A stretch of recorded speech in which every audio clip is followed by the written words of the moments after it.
Non è mai accaduto che un Presidente di Regione riunisca tutti i parlamentari per dire ragazzi, qui dobbiamo fare squadra, le vicende politiche le lasciamo fuori su alcuni temi e i temi fondamentali che non hanno colorazione politica devono essere portati avanti trasversalmente. Il presidente della regione Luca Zaia incontra i neoparlamentari veneti eletti nelle ultime politiche, un incontro per ricordare che rappresentano una regione che mette al primo posto delle aspettative l'autonomia e che si aspetta dagli eletti un fronte comune che porti a Roma le richieste del Veneto. Io penso che i parlamentari vadano in Parlamento a rappresentare prima il popolo veneto e poi i loro partiti.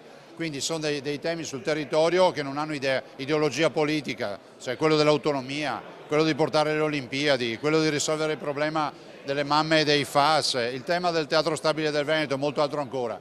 Qui la politica se ne deve star fuori e ci vuole l'operatività veneta. Io dico che per me è fondamentale che la squadra veneta che è in Parlamento, che è lì e che non se ne andrà a casa, difenda fino in fondo l'autonomia. Difendere l'autonomia vuol dire avere rispetto per i veneti che l'hanno richiesta. Su tutte le 23 materie? Su tutte le 23 materie, secondo il progetto della Regione del Veneto, che è esattamente l'impegno che ci siamo presi con i cittadini.